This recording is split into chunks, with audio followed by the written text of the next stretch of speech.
su participación desde muy jovencito en la vida política militante del Uruguay. Se cuentan sus viajes, se cuenta su aventura empresarial, su osadía empresarial, se cuenta su vinculación espiritual con la comunidad judía del Uruguay de izquierdas, y se cuenta la visión, y esto es muy relevante, la visión a partir de muchísimos viajes, la visión de lo que podríamos llamar la crisis de la segunda mitad del siglo XX, los componentes de la crisis y de la emergencia de fenómenos nuevos durante la segunda mitad del siglo XX.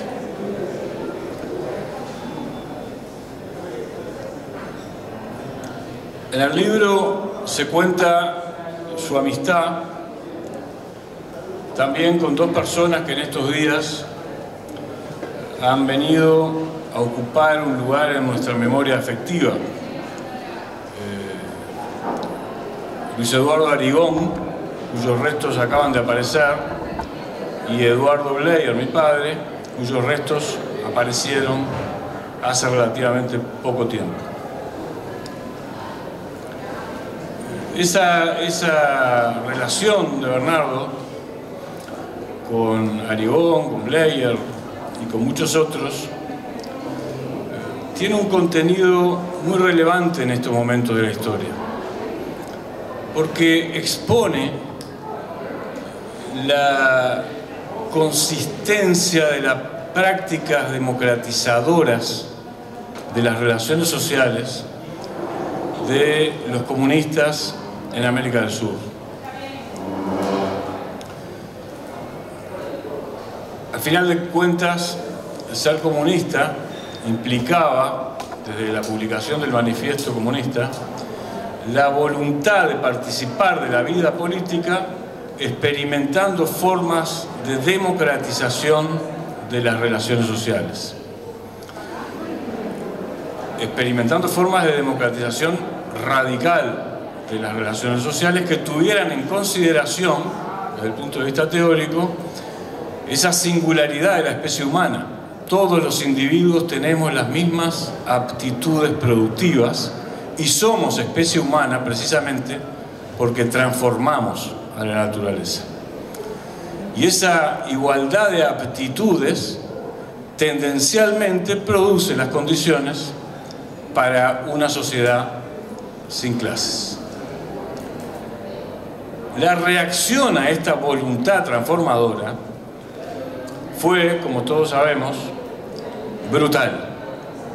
Y es el germen del nazismo, del fascismo y de otras formas de reacción ultraconservadora que no casualmente vuelven a tener expresión significativa en la política mundial.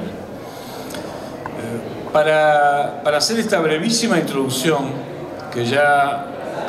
cuyo camino de conclusión ya inicio, me puse a leer parte de la obra de Ronda y Arizmendi, porque quería situarme en la época de la forma en que la izquierda marxista de América del Sur se pensó a sí misma y su proyecto político durante el periodo de la peripecia de Bernardo, cuya actividad fue extremadamente relevante para encontrar los recursos económicos que permitieran conducir a la unidad del movimiento obrero, a la unidad de la izquierda en el Frente Amplio. Entonces me puse a leer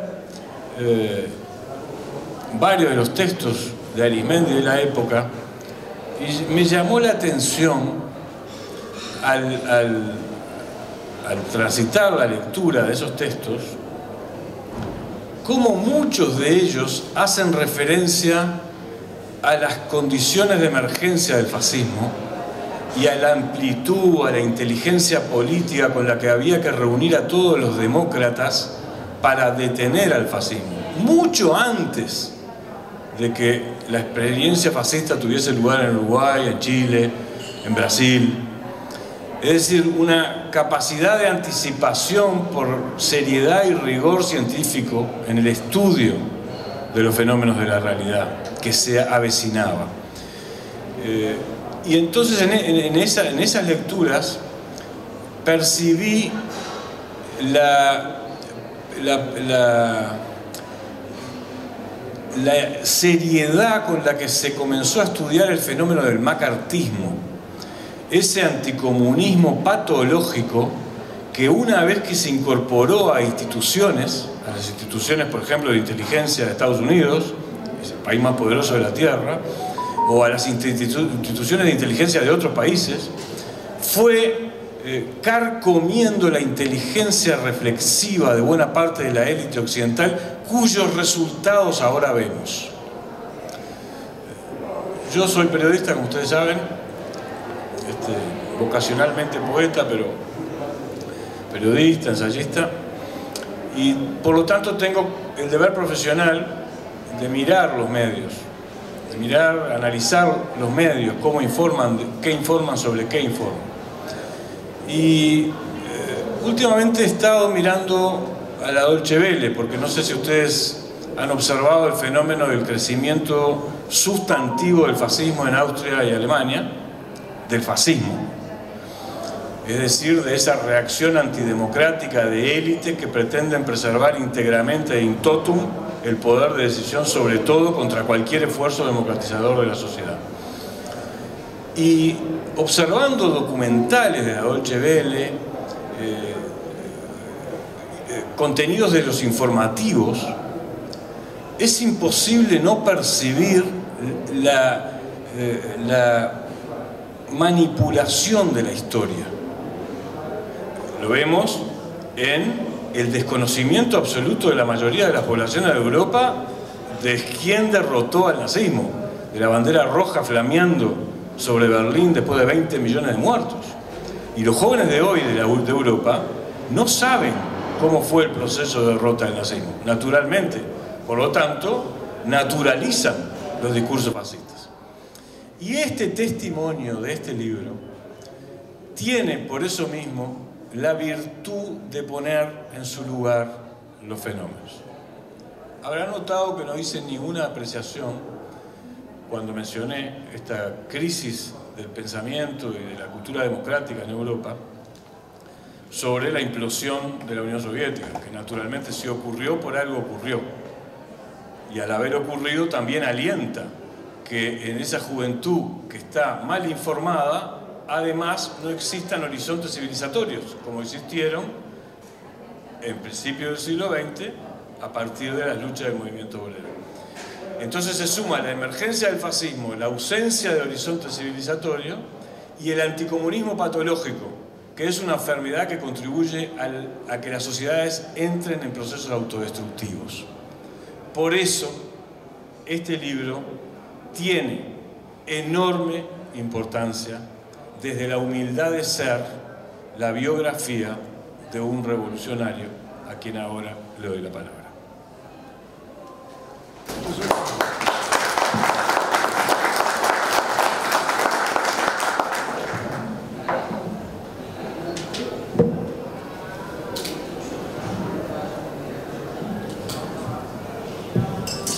Buenas noches a todos, te agradezco la presencia. Bueno, si no escuchan bien me dicen. Primeramente quiero agradecer a dos personas. Primero a mi nieto, que gracias a él pude terminar el libro, porque lo mío siempre fue escribir a mano, pero con los 40 años ya me cuesta mucho trabajo, así que lo agarré a mi nieto y se portó muy bien, porque fue grabando todo y después de grabar. Y el próximo libro, porque yo los amenazo con otros libros, lo voy a hacer si me ayuda mi nieto, si no se me va a retrasar, pero yo sé que me va a ayudar. El tema que yo quiero tomar acá es una parte, porque no va a dar el tiempo. Yo lo que quiero explicarle que fue la Comisión Especial de Finanzas que se formó en el año 1957. Eso es importante para ubicar cómo se fue desarrollando el trabajo del Partido Comunista. Y eso ocurre en el año 1957, que me llama Arizmendi, Macera, Ritter, Suárez y Eduardo. Y me plantean que lo que vamos a hacer tiene que ser una cosa muy cerrada, que no lo va a conocer ni el resto de la dirección del partido.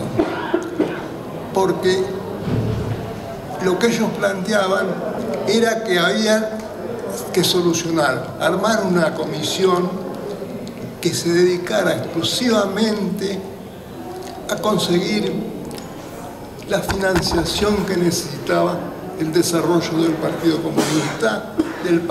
Comunista y también de la clase obrera. Es decir, había dos fines fundamentales que ya se vislumbraban en el 57, que había que trabajar mucho para tratar de unir a la izquierda, que era muy difícil pensar en ese momento, pero que el trabajo había que hacerlo de cualquier manera y el esfuerzo que se necesitaba una financiación muy importante. Entonces queda formada esa comisión. Y les digo un poco de Arizmendi, porque quiero completar algo de lo que decía Gerardo. En un momento que yo estoy en China, que tenía un representante que hablaba perfectamente castellano, lo tuve 14 años, durante todos esos años que yo iba a China, y un día conversando con él me dice: mirá, te voy a decir una cosa, porque aparte de los negocios hablábamos algo de política. Y me dice: ¿sabés cuáles son los libros de cabecera de los vietnamitas? Le digo: mirá, no sé, mirá. Dice: los libros de cabecera de los principales dirigentes vietnamitas son los libros de Arizmendi. Lo tradujeron y son los libros de cabecera.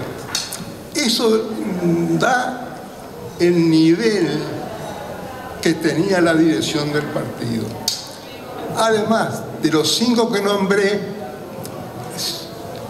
seguro que en este libro no está desarrollado, está en el libro que me hizo Carlos Jaffé, el historiador del Partido Comunista. Yo fui 5 años secretario de Macera, del 50 al 55, cuando la Comisión Nacional de la Paz. Y bueno, puedo decir de Macera muchas cosas. Además, no lo sabían los que organizaron el homenaje a Macera en los 100 años. Tuve que hablar con los encargados de esa comisión para explicarle qué pasó en el 50, porque yo me encuentro que la gente no conoce lo que pasó antes del 73, es decir, antes de la dictadura, no se conoce, ni acá ni en Argentina, no conocen qué es lo que ocurrió. Y ahí Macera, y ahí cierro esta parte, yo era el encargado de revisarle toda la correspondencia, que era muchísima la que venía. Además, en el otro libro está la composición de lo que era esa comisión, en la cual estaban los principales dirigentes obreros, los principales escritores del Uruguay, los principales profesionales. Era una comisión que recién hablaba con Marco Flava, que también venía una vez al mes a Atahualpa del Siopo. Era una comisión muy especial. Y en una de las correspondencias que abro, algo de inglés había, porque como estudié, hice todas las facultades de economía, pero no terminé la carrera. es una deuda que le quedé debiendo a mi padre. Pero ahí conocía bastante la parte de la matemática. Y viene una carta donde desde Estados Unidos que mencionan a Macera como uno de los 8 matemáticos más importantes del mundo. Venía de un congreso en Norteamérica. Así que las direcciones que teníamos en ese momento del Partido Comunista eran personalidades de enorme capacidad. Bueno, la comisión empezó a trabajar en el 57, teniendo algunos puntos fundamentales que se desarrollan con los primeros trabajos. Yo ya trabajaba y ayudaba en las finanzas a Eduardo, porque a Eduardo nos conocimos en el año 49, cuando él se afilia también, cuando yo vengo del interior, y ahí me entrega el carnet Enrique Rodríguez, que sabía todo lo que yo hacía en Dolores, porque era el que trabajaba conmigo, Norberto Planck, un ingeniero importante, el que terminó el Hotel Balmoral. Él me llevaba toda la literatura, pero realmente era el secretario de Enrique Rodríguez. Así que para mí fue como un chiquilín, porque cuando yo vengo tenía 15 años. Fue Enrique Rodríguez quien me entregó el carnet. Y bueno, ahí me quedó una expresión de todos los compañeros de que yo trabajaba porque era ahijado de Enrique Rodríguez. Enrique Rodríguez era mi padrino. ¿Cómo se compone la comisión? La comisión se compone de 10 personas. Es decir, 2 personas la nombra directamente la comisión y yo aporté amigos que yo sabía que eran muy fieles y aportaban un trabajo muy bueno en la comisión y aportábamos bastante dinero. Quiere decir que se formó una comisión y empezamos a trabajar. Y se plantea, porque tengo que cortar muchas cosas, en el 62 es un mojón importante, porque en el 62 se producen las elecciones en las cuales se presentan 2 grupos de izquierda. No se pudo unificar en ese momento porque los socialistas estaban muy cerrados y no es una crítica a los socialistas, fue un desarrollo que hubo porque yo en preparatorio tenía que estar discutiendo con personajes importantes del socialismo. Hay uno que todavía vive, José Díaz, y estaba Chiflé, una persona sensacional y muy capaz. Había un blanco, pero ellos no decían que eran socialistas. Ellos pudieron armar un grupo para no decir socialista, porque en ese momento decir socialista o comunista era muy bravo, más comunista. Entonces ellos eran marchistas, eran de marcha. Querían hacer una cosa importante, que fue importantísimo lo que se hizo. Le entregamos, y en eso participó este señor, los primeros $300.000. Y a posteriori, que yo tenía que me reuní 3 veces con Sereni para explicarle, porque eso lo sabía Sereni y fundamentalmente el arquitecto, el presidente era Juan Pablo Terra. Y había un tercero que no sé si era el que estuvo de embajador en Italia, en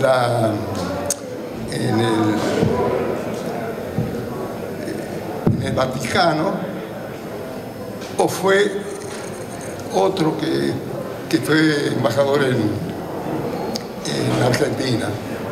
Pero recuerden ustedes, personas... Claro, recuerden ustedes que en ese momento era el lema PDC y el frente empezó a funcionar en el local del PDC, que jugó un rol importante en esta experiencia en la que Bernardo dice que yo estaba, porque era un niño que iba en el Volkswagen, porque me tenían que llevar de un lugar a otro, y por lo tanto protagonicé ese acontecimiento.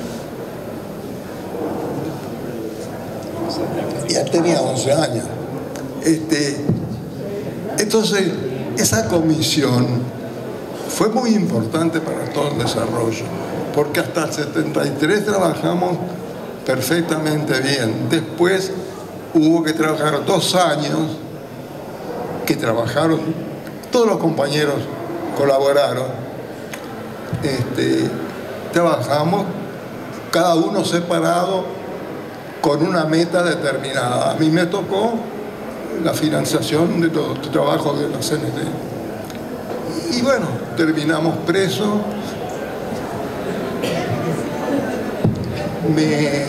Me tuvieron 40 días en el Carlos 300.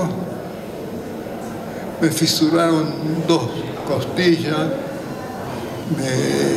Me sacaron el hombro. Bueno, me tiraron después de haber conversado un rato. Ya terminó. Después de conversar un rato bastante largo, porque había una cosa que yo no la termino de explicar porque es imposible todo. Yo era íntimo amigo, y cuando digo íntimo amigo, es cierto lo que digo, con el doctor Armando Malé. Armando Malé fue el último ministro de Defensa antes de que entrara la dictadura. Y fue, la verdad, una persona excelente, con una posición política de ballista de izquierda que nos ayudó muchísimo. El tiempo se terminó. Me gustaría haber contado muchísimas cosas más, pero sabía que tenía que comprimir mucho. Espero que lo que les conté ya haya conformado. Y después, si pueden leer el libro, van a conocer algunas cosas más. Pero además va a haber un segundo libro con cosas muy importantes que están vinculadas muchas a la corrupción en el Uruguay desde la década del 40 en adelante. Yo cuento mucho en este libro, pero es imposible entrar en un libro todo lo que tuve de experiencia, porque yo empecé a militar a los 13 años y todavía sigo militando. Así que hasta que me muera voy a seguir lo mismo.